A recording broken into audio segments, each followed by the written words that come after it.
E aí, crianças, estão prontas para partir em uma louca viagem de pura loucura? Se a resposta é sim, então não vamos mais perder tempo e continuar com esse resumo. E lá estava ela, uma bela garota deitada, de cabelo loiro, olho verde, chapéu de bruxa e roupa provocante, deitado na ilha cemitério em volta de caos e confusão gerado por toda aquela guerra, como se não fosse nada de especial. Na verdade, até como se fosse algo que ela gostava de ver. Porque mesmo estando deitada ali, em sua face havia um sorriso. De repente, Marianne Ligeneyer se aproximou da jovem garota, para relatar que agora faltava apenas 5 minutos para a lança ser criada. Otnus então se levanta, dá um passo à frente e fala: foi divertido. Marianne, confusa, pergunta: o que foi divertido? Por acaso estava sonhando com algo divertido? Acho que antes de terminar com tudo, vale a pena brincar um pouco. Assim ela começa a andar para frente, e Marianne, olhando para ela, fala: por acaso está pensando em participar da batalha no tempo que falta para a lança ser criada? Não pensei que você fosse do tipo que pensa em se livrar dos incômodos. Acho que você não entendeu o que eu disse, Marianne. Não é como se estivesse pensando em algo assim. Apenas decidi brincar um pouco. E enquanto ela ria, uma fenda negra aparece em sua frente. E de repente, entrando dentro dela, a misteriosa deusa mágica desaparece, mudando o campo de visão para Tóquio. Tom estava em choque ao ouvir a verdade sobre Freya. Agora que ele sabia sua motivação, ele se perguntava se a Gremlin realmente estava fazendo algo errado. Afinal, aquela garota não estava fazendo nada de errado. Tudo o que ela queria era salvar sua mãe. Mas ele então sacode a cabeça e fala que não pode pensar assim. A Gremlin matou milhares de pessoas até agora. No Havaí, na cidade Bagagens, todas aquelas confusões. Eles até tentaram fazer um campo de guerra na cidade Academia ou na cidade de Tóquio. Alguém que fazia seus planos tão friamente, sem se preocupar com a vida das pessoas, não poderia estar certa de jeito nenhum. Assim, Thomas se levanta e continua olhando para a garota. Mesmo assim, ele também tomou uma decisão. Ele vai salvar aquela garota sem precisar fazer tudo o que a Gremlin fez até agora para provar que ela está errada. Ao escutar aquelas palavras vinda em outro trem, junto com Lessar e com Mokal Amaria, Lavinia parabeniza o garoto. Parece que você realmente amadureceu, hein, garoto? Antigamente essas palavras teriam te manipulado facilmente, mas agora vejo que essa história dela nem sequer abalou sua determinação. E assim as garotas pulam de um trem para o outro. Freya, olhando para aquilo, apenas observou e falou: então apareceram mais? E daí, qual é a diferença? Números não importam, ainda mais para mim. E Lavinia responde dizendo: dessa vez vão importar. E então, voando sobre o céu, novamente aquele dragão gigantesco aparece e cai sobre um dos vagões de trás. Será que agora então a balança está equilibrada? Freya dizia, mas ela também não esperava que outras duas pessoas caíssem junto com aquele dragão. Aquela era Mikoto e Index. Lavinia, olhando, então fala: bem a tempo, parece que temos tudo o que precisamos para conseguir antes de chegar na última parada. Toma olha para Lavinia com uma cara de confusão. Agora temos todas as peças, mas o que você vai fazer, garoto? Afinal, você tem o costume de querer resolver tudo sozinho. Ao escutar aquilo, Toma entendeu tudo. Assim ele se vira para Index e Mikoto, que estavam discutindo uma com a outra. Que ideia estúpida perseguir aquele dragão, mas nós tínhamos que detê-lo, ele estava derrubando os caças que vinham para cá. Mas você podia ter feito um plano antes de sair por aí perseguindo ele, indo de prédio em prédio. De repente as duas param quando Toma chama as duas pelo nome. E descartando seu orgulho, Toma fala. Ele pede pela ajuda delas. Ele pede para que por favor ajudem ele a derrotar a Maga Freya e salvar aquela garota. Aquelas duas garotas não sabiam do que ele estava falando, mas estavam esperando por aquelas palavras há muito tempo. E então todo mundo se posiciona para iniciar a derrota de Freya. O dragão vindo de trás se aproximava, e ele iria acabar atrasando o plano, e por isso Lavinia fala para Mikoto cuidar daquilo. E assim Mikoto e Lessar vão para frente do dragão. Lessar faz um feitiço abalando o trem, fazendo com que o enorme dragão tenha que pular para cima. E Mikoto aproveita agora que, mesmo que ele tentasse desviar, ela não iria acertar nenhum prédio para disparar um enorme ray gun na direção dele. Já a Freya, com um olhar furioso, pega mais cristais e prepara para criar mais criaturas. Toma vai na direção dela, mas Lavinia responde primeiro, criando uma chuva de adagas de água. Lavinia, olhando para Toma, fala: o que aquela garota está fazendo é bem simples. Como a mãe acabou estando em um estado bem perto da morte, para que ela não morresse, a garota acabou criando um feitiço onde enviava sua magia para a mãe. para que ela pudesse se recuperar. No entanto, o feitiço acabou fazendo com que ela assumisse controle do corpo e também criou um vínculo que não poderia ser desfeito, pois caso fosse, a mãe acabaria perdendo sua magia que vinha da garota e morreria instantaneamente. Mas sendo assim, é bem simples. Index cria um feitiço de reversão para anular o vínculo. E Toma fala, mas isso não a mataria? Quem você acha que eu sou? Lavinia fala olhando para ele. Tudo que eu tenho que fazer é aprimorar seu próprio núcleo mágico e assim ela não vai mais necessitar do vínculo com a criança que está em seu útero. E o que eu preciso que você faça é... E assim uma nova criatura invocada por Freya investe em cima de Lavinia. Só que Toma salta à sua frente e com o braço direito anula a criatura.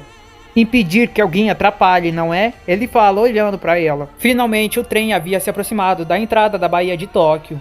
Eles já conseguiam ver a água do mar, mas todos estavam tão concentrados naquele momento que ninguém havia percebido. Toma continuou anulando cada criatura que Freya invocava, uma após a outra, e continuava se aproximando. A garota estava desesperada porque havia percebido que o feitiço estava sendo feito. Ela tentava desesperadamente impedi-las, criando mais e mais criaturas. Toma pedia para que ela por favor deixasse elas continuar, que ela parasse com isso. Elas estavam tentando salvar sua mãe, mas aquela garota não queria aceitar nada daquilo. Ela não queria aceitar a ajuda de ninguém, porque ela sabia que não podia confiar em ninguém, exceto sua mãe. Para começo de conversa, foram as pessoas daquele mundo que a traíram e fizeram sua mãe sofrer. Então, como agora, ela poderia confiar que elas iriam ajudar. Afinal, se elas falhassem, tudo que iria acontecer era um inimigo morrendo no campo de batalha.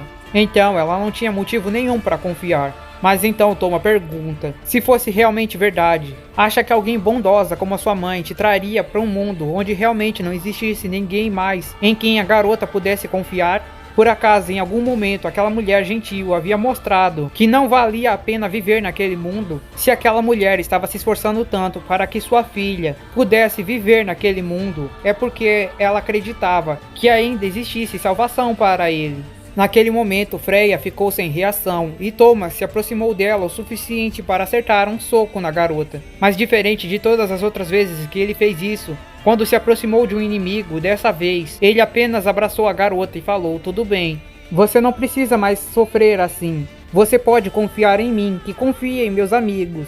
E juntos vamos salvar sua mãe. Assim Toma depois puxa a garota para trás e segura porque o trem começou a parar. Uma cortina de fumaça por causa do trem começa a se espalhar. E então Toma, cobrindo um pouco a boca, pergunta se a garota estava bem. Quando ele olha para a jovem que estava em volta de seu braço esquerdo, enquanto o direito segurava uma parte do trem para que eles não fossem jogados para longe, olhando para ele, ela pergunta, onde eu estou? Os olhos daquela garota haviam mudado de cor. Mesmo assim, Toma ainda conseguia ver algumas lágrimas saindo deles. Ele olha para trás para Lavinia e Index, que estavam se segurando também, e nota que elas haviam acabado. A garota foi salva. De repente, a garota acaba desacordando porque estava sem forças. Toma fica um pouco preocupado, mas então as duas se aproximam dele e falam que ela estava bem. Apenas estava cansada. Mas agora devemos deixar ela em algum lugar seguro enquanto vamos para o esconderijo da Gremlin. Não podemos levar ela junto.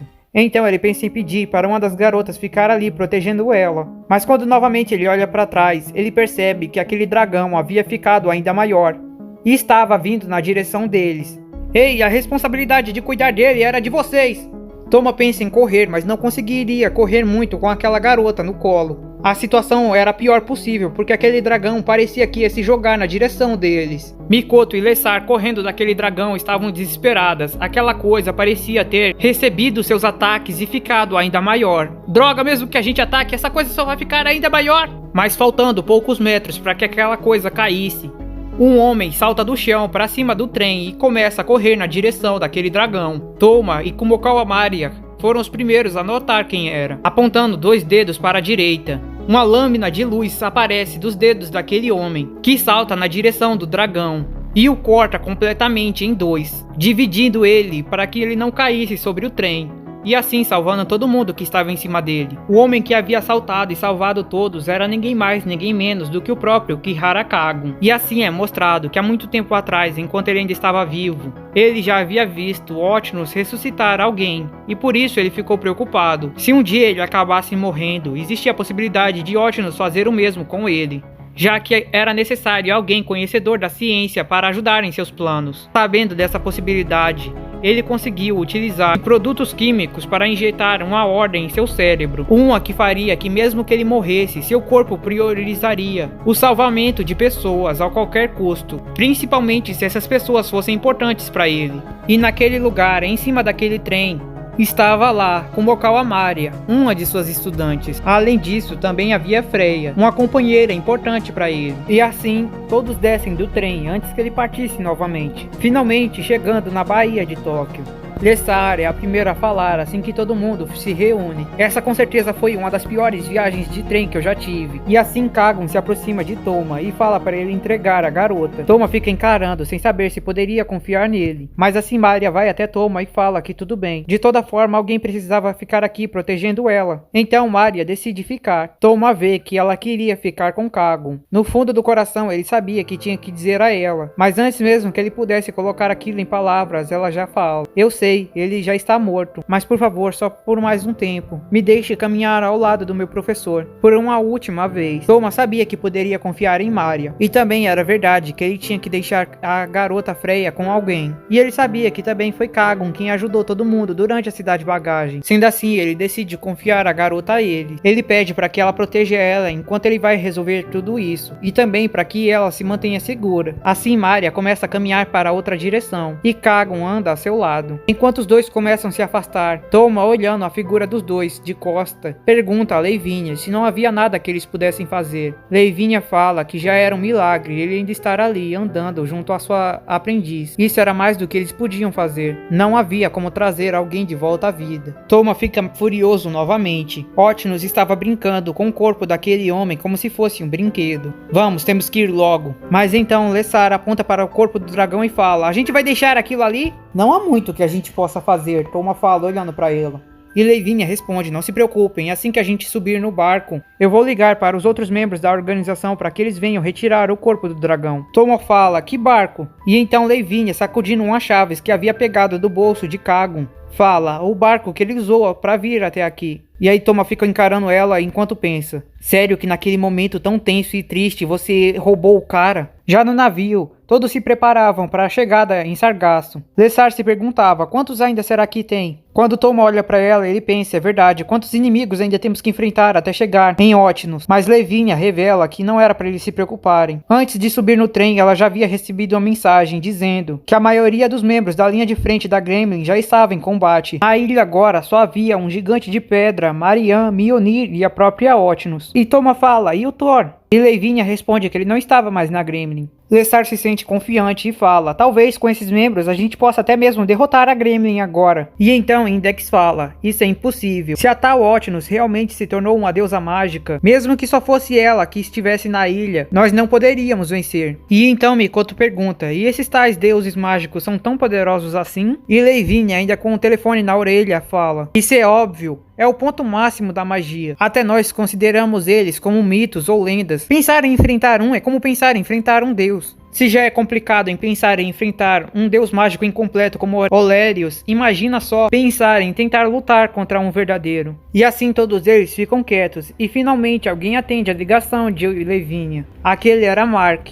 o vice-líder da organização de Lavinia. Mark, eu quero ordenar a retirada do cadáver de um dragão da Baía de... De repente ela escutou uma explosão. Mark, o que aconteceu? E Mark do outro lado do telefone falava: o que aconteceu? Eu quem quero perguntar o que aconteceu. Por que ela está aqui? Porque o boss final veio diretamente para a sala de comando da ONU. E assim a visão volta alguns minutos no tempo, mostrando a sala de comando da ONU. Lá estavam os líderes de todos os países da Aliança Anti-Gremlin. Só pode ser brincadeira, mesmo depois da gente autorizar o ataque, colocar nossos nomes em riscos, sabendo que provavelmente no futuro seremos marcados como vilões. Ainda assim, não conseguimos fazer um sequer ataque. A maldita ilha Sargasso. Pelo que eu entendi, os navios foram congelados no oceano, antes mesmo de conseguirem se aproximar da ilha. Aquela maldita deusa mágica conseguiu tornar aquele esconderijo dela em um lugar tão seguro assim. Que rude, é assim que você fala comigo quando eu não estou presente? E então, no centro da mesa, diante de todos, uma rachadura negra aparece e saindo de dentro dela estava a deusa mágica Otnus. Elizard e o presidente dos Estados Unidos foram os primeiros a se reparar. Na hora que alguns magos entram dentro da sala, já era tarde demais. Saindo de dentro da fenda, a mulher estava segurando uma esfera de fogo que estava se comprimindo. E de repente, Otnus fala "Bull",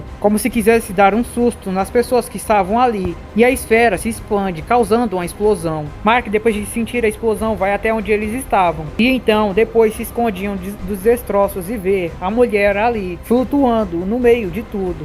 Seu telefone começa a tocar e ele atende. Elizarde, que havia sido jogada para longe por causa da explosão, começa a se levantar. Então veio eliminar os inimigos diretamente e pirralha. Eliminar os inimigos? Mas quanta bobagem. Eu só vim aqui gravar o rosto das pessoas que proporcionaram para mim tanta diversão até agora. O que disse? E então Kanzaki tenta ir para cima dela. Utilizando a Yozen, ela lança um corte na velocidade do som, mas que fica extremamente lento perto de Otnus. Mas como isso é possível? E Otnus fala, eu aprendi isso com o Hel. É realmente bem útil. Elizarde, furiosa, fala, por acaso estava tratando a aliança como um passatempo? E Otnus, olhando para ela, ainda não havia percebido? Eu estou pouco me importando com todos os países aqui envolvidos. Apenas permiti que vocês fizessem tudo isso porque achei que seria divertido. O erro de vocês era achar que Sargasso era meu esconderijo. Sargasso era apenas meu trono. Se queriam destruir meu esconderijo, teriam que começar destruindo todo esse planeta. Otnus falava enquanto mantinha um sorriso sádico no rosto. Mark, escutando tudo aquilo, fala, Lavigne, acho que agora é sua chance. Leve o garoto do Imagine Breaker enquanto ela está aqui. Você tem que fazer com que ele toque na Gangnir agora. Já Lavigne, em pânico no telefone, fala, você tem certeza do que você está vendo? Mark, o que você quer dizer com isso? Você tem absoluta certeza que a pessoa que está aí é a deusa mágica Otnus? Mas é claro, acha que eu me enganaria? E Lavigne, olhando para Sargasso, fala, mas então por que eu ainda sinto a energia de um deus mágico na ilha? Mudando o campo de visão agora para dentro da ilha cemitério, chamada de Sargasso, um gigante do tamanho de uma montanha estava andando de um lado para o outro, se preparando para a invasão dos inimigos. Aquele gigante de gelo era um ser mágico artificial, feito para ser um guarda da ilha. Olérios, disfarçado de Thor, também era outro que estava servindo como protetor da ilha, mas como o objetivo dele, na verdade, era diminuir a defesa da ilha para que Toma pudesse entrar e destruir a Gangnir. Ele investigou a melhor forma de lidar com aquele gigante e descobriu que, para invocar aquela criatura, era necessário utilizar um coração como núcleo. E esse coração ficava do lado de fora do corpo do gigante. Após encontrar o coração, ele já sabia o que fazer. Pegando o coração com a mão, ele esmaga, matando o gigante de gelo. De repente, aparecendo por trás de Olérios, alguém aparece rindo, estrala o dedo e destrói todo aquele lugar. Olérios conseguiu se esquivar do ataque, mas fica realmente surpreso com aquilo. Ele pensava que Otnus havia saído da ilha cemitério, mas ali estava ela, parada em sua frente. Por acaso você estava suspeitando e fez isso para eu pensar que você havia saído e me revelar? Acha mesmo que eu faria algo tão sem sentido assim, Olérios? Ela sabe até que sou eu. Se é assim, não adianta mais. Desfazendo sua transformação, Olérios começa um ataque, disparando um número incontáveis de pequenas esferas mágicas, como uma chuva de estrelas cadentes indo na direção de Otnus. Que técnica interessante você aprendeu desde a última vez. E então um barulho estranho de explosões foi ouvido ao redor dos dois. Inúmeras explosões que distorciam o tempo e o espaço estavam acontecendo em volta dos dois. Olérios percebeu, apenas observando ele usar aquela técnica, Otnus copiou e usou a mesma de volta. E então, um soco do gigante de gelo veio na direção de Olérios. Vendo aquilo vindo em sua direção, Olérios levanta a mão e manda uma tremenda quantidade de força gravitacional que comprime o braço do gigante. Olérios ficou olhando para Otnus. Como isso é possível? Como ele voltou? Eu esmaguei o coração dele. E então ele percebeu o coração de volta na mão de Otnus. Foi muito simples até. Tudo o que eu precisei fazer foi pegar o coração que você havia esmagado e fazer ele voltar no tempo até o estado antes de ser esmagado. E isso acabou trazendo o gigante de volta.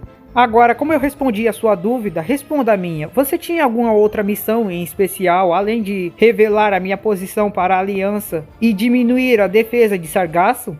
Olérios, com um sorriso no rosto, fala, eu nem tinha que diminuir a defesa desse lugar, mas fiz isso por cortesia da casa. Tudo que eu tinha que fazer era entregar sua posição para a aliança. E dando uma risada sádica, Otnus fala, e tudo isso pra quê? Pode me dizer? Não é óbvio, é pra derrotar você. Eu estava sentindo que você ia falar algo assim.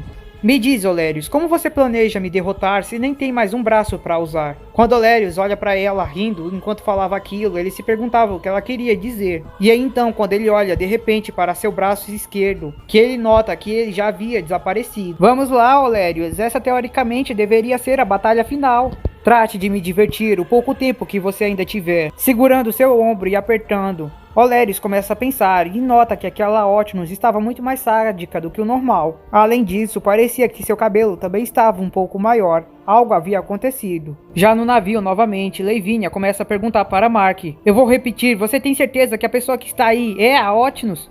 E então Mark fala, mas é claro, como eu poderia me enganar sobre isso? Só que ele nota uma coisa. Ela parece um pouco mais jovem. Lavinia fala, o que isso quer dizer? Lavinia começa a pensar, é impossível que ele tenha se enganado com um clone, mas é também impossível que eu esteja sentindo essa energia e me enganando com um clone. Mas não é possível que ela esteja em dois lugares ao mesmo tempo. E então, saindo de outra fenda negra, no meio deles, Otnus aparece. E como se estivesse respondendo à dúvida de Lavinia, fala, é claro que eu posso estar em dois lugares ao mesmo tempo. Todos ali ficam assustados, sem saber o que fazer, ou como reagir.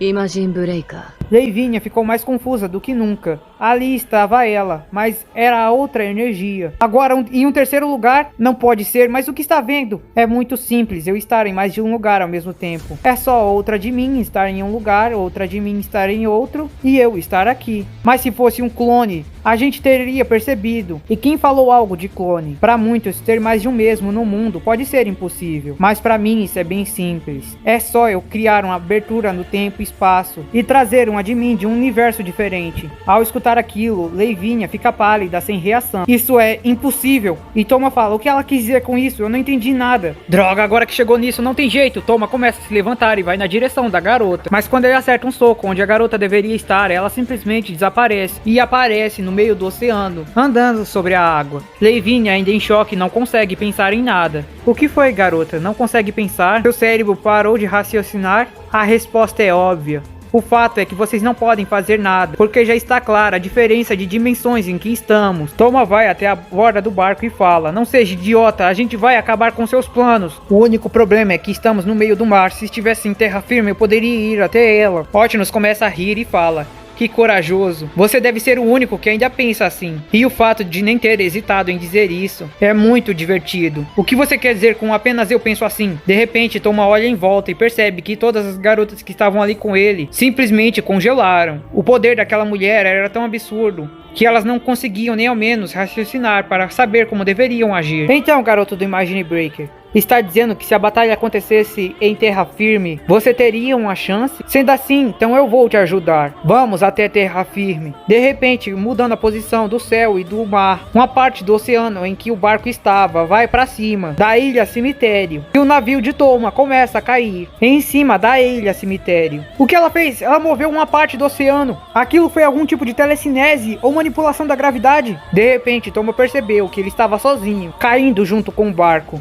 O que aconteceu? Onde está todo mundo? De volta no quartel-general da Aliança Anti-Gremlin, Otnus começava a criar outra fenda dimensional. Quando eu sair daqui, vai ser adeus para vocês e todo esse mundo. Tem certeza que não vão fazer nada? Aqui está a inimiga de vocês. E Kanzaki, novamente levantando sua espada, fala, eu vou proteger todos que não podem proteger a si mesmo. E assim utiliza seu feitiço, criando rajadas de vento, puxando os fios para tentar imobilizá-la e finalmente novamente tentando cortá-la com sua espada. Otnus segura um dos fios que tentava amarrar e libera uma descarga elétrica tão forte que faz com que as cordas se queimem, junto com um pouco da roupa de Kanzaki, e sua lâmina começa a derreter. Misha Kreatov, que também estava lá como guarda, aparece, libera o feitiço de seus olhos e tenta impedir que ela use qualquer feitiço de bloqueio para acertar um golpe diretamente nela. Elisard também se levanta com a sua katana, parecendo que iria tentar cortá-la, enquanto Otnus ri e fala, para pessoas como vocês eu devo parecer intangível. Facilmente ela caminha até atrás de Elisard e dispara outra esfera de fogo,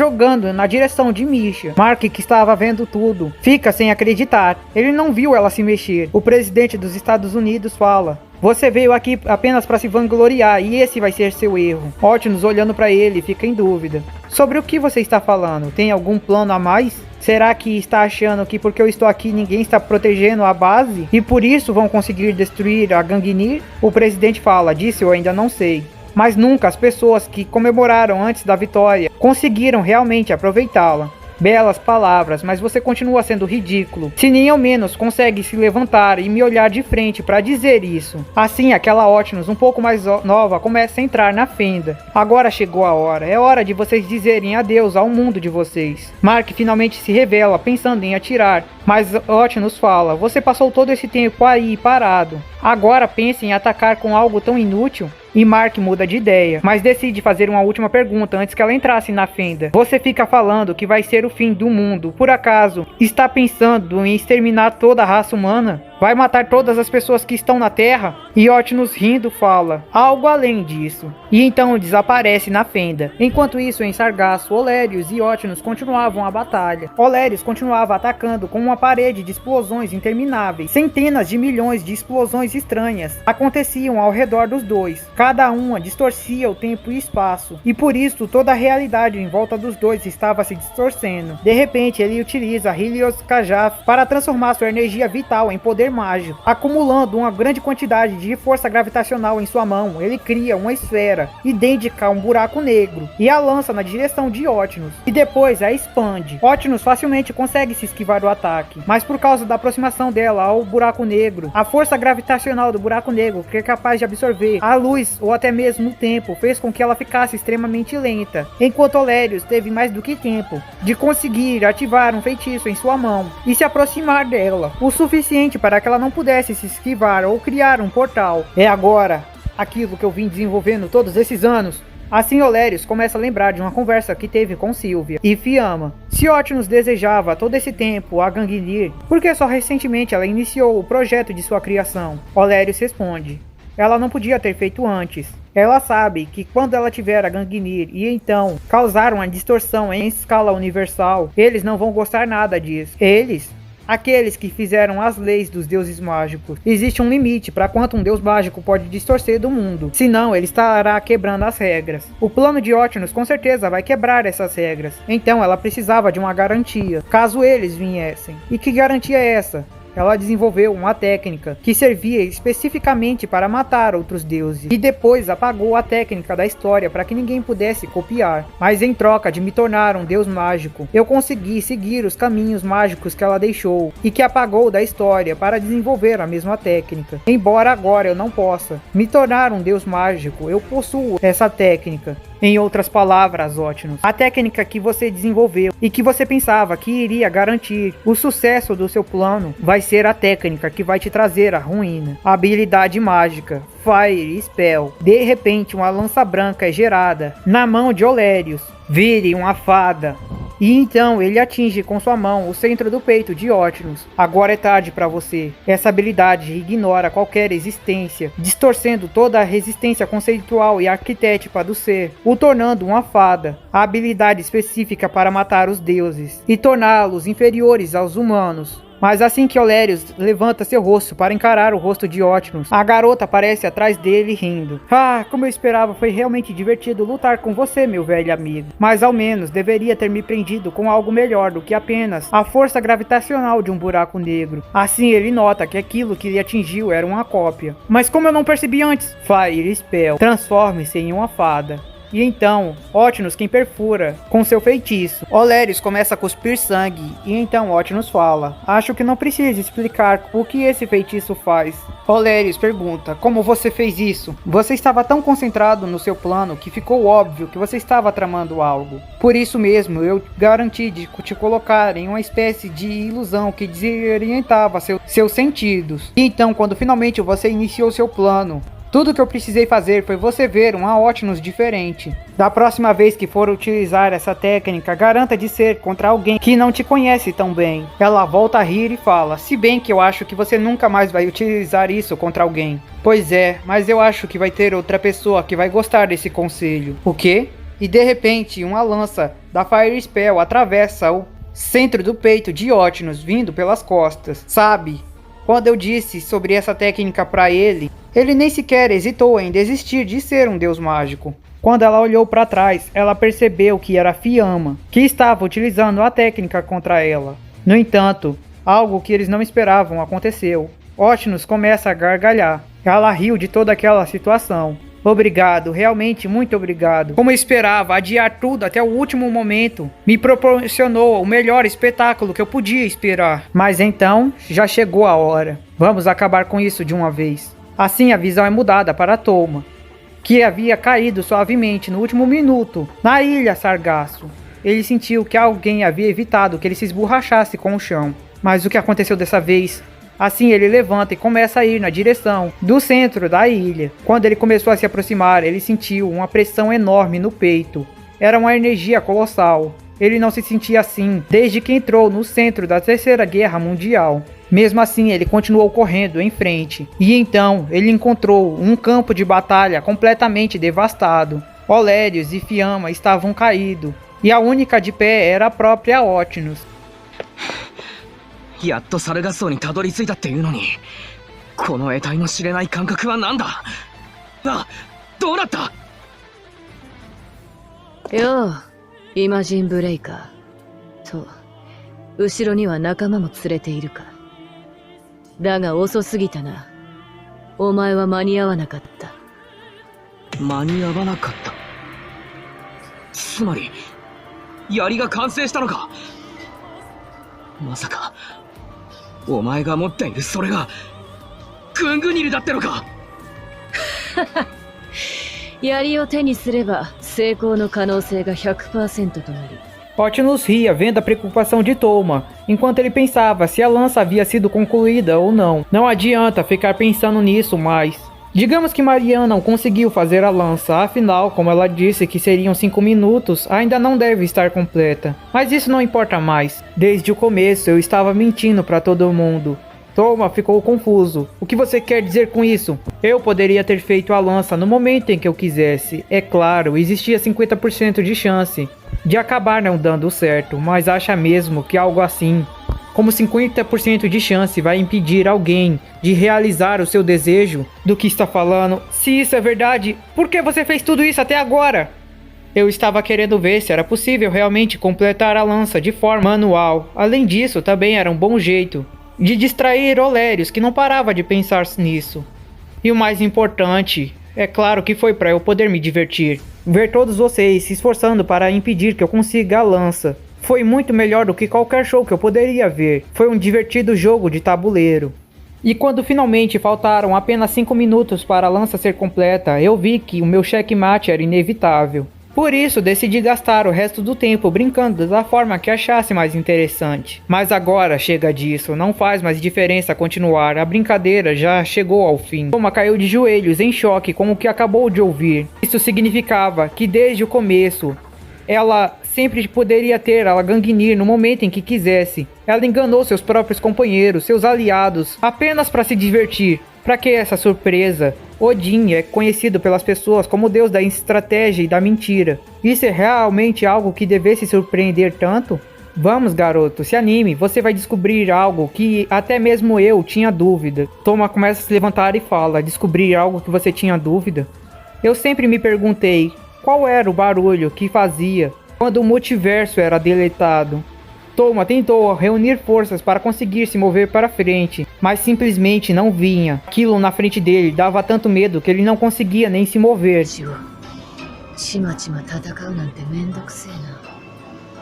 世界でも終わらせてやるか。